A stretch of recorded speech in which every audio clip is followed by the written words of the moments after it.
NTA के द्वारा आज एक नया न्यूज़ आया है। बहुत सारे स्टूडेंट जानना चाहते थे। एक्चुअली बात ये थी कि इसमें एज लिमिट और अटेम्प्ट लिमिट के बारे में बात थी और स्टूडेंट इससे परेशान थे, जानना चाहते थे क्या है नोटिस।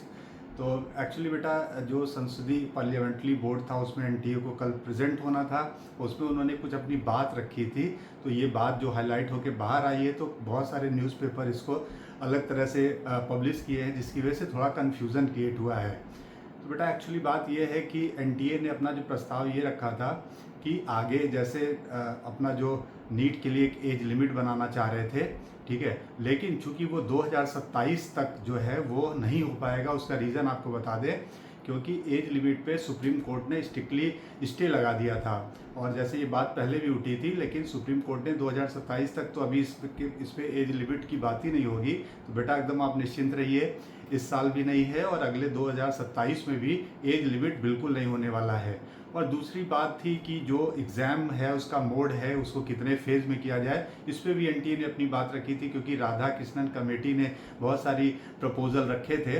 तो एनटीए उसको स्टेप वाइज उसको वो इम्प्लीमेंट करना चाहता है। तो उसमें जैसे राधा कृष्णन कमेटी ने सीबीटी मोड एग्ज़ाम के लिए बोला था, तो एनटीए उस पर भी राजी है कि सीबीटी मोड, जैसा कि अभी आपको बताया है कि अगले साल 2027 में सीबीटी मोड में एग्ज़ाम होंगे बेटा। लेकिन सीबीटी मोड में एग्ज़ाम जो कंप्यूटर बेस्ड टेस्ट होता है, क्योंकि आप जानते हैं 22 से 23 लाख बच्चे लगभग एग्ज़ाम देते हैं और इतना इनके पास इंफ्रास्ट्रक्चर नहीं है, इतने कंप्यूटर नहीं है कि एक साथ एग्ज़ाम हो सके। तो इसके लिए गवर्नमेंट इसको कई फेजेज़ में करेगी, मतलब कई पार्ट में करेगी। जैसे कि जेई वाले एग्ज़ाम होते हैं तो कई पार्ट में इनको करना पड़ेगा। दूसरा है कि जैसे जो नीट, राधा कृष्णन कमेटी ने एक बात और रखी थी कि एग्ज़ाम को 2 फेज़ में कराया जाए, जैसे कि एक प्री और मेंस होते हैं। तो इसको भी नीट जो है एनटीए 2027 से नहीं, और उसके बाद यानी 2027 के बाद रिव्यू करके इसको करने की कोशिश कर सकता है, जिसमें एक बार प्री एग्ज़ाम होंगे और एक बार मेंस एग्ज़ाम होंगे नीट के लिए। लेकिन बेटा एक बात समझिए, आप 2027 तक एकदम आप निश्चिंत रहो कि इसमें कोई भी ऐसा कोई बड़ा बदलाव नहीं होने जा रहा है। एग्ज़ाम जो होगा आपका वो 2027 का जरूर सीबीटी मोड पे होगा, लेकिन वो कई जैसे पार्ट में होगा, जैसे कि जेई एग्ज़ाम में होता है। बाकी कोई बड़ा चीज़ नहीं। अपर एज लिमिट भी नहीं रहेगी 2027 में। हाँ, उसके बाद 2027 के बाद अगर गवर्नमेंट इस पर फिर एनटीए अपना अगर एक प्रपोजल लाता है और इस पर अगर सहमति बनती है, तो शायद वो एज लिमिट आगे 2028 या उससे आगे से हो सकता है।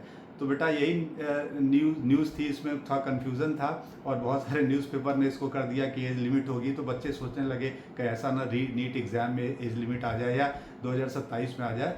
तो आप एकदम बेटा निश्चिंत रहिए, एकदम अच्छे से तैयारी करिए और इसमें आप री नीट के लिए जो आपको टाइम मिला उसको यूटिलाइज़ करिए। बिल्कुल अफवाहों पे ध्यान मत दीजिए, और जो भी ऑथेंटिक न्यूज़ होगी वो आपको सही सोर्स से पता चलेगी, तो उस पर ही ध्यान रखिएगा। या एनटीए के द्वारा कोई प्रेस नोट्स आता है उस पर बस ध्यान रखिएगा।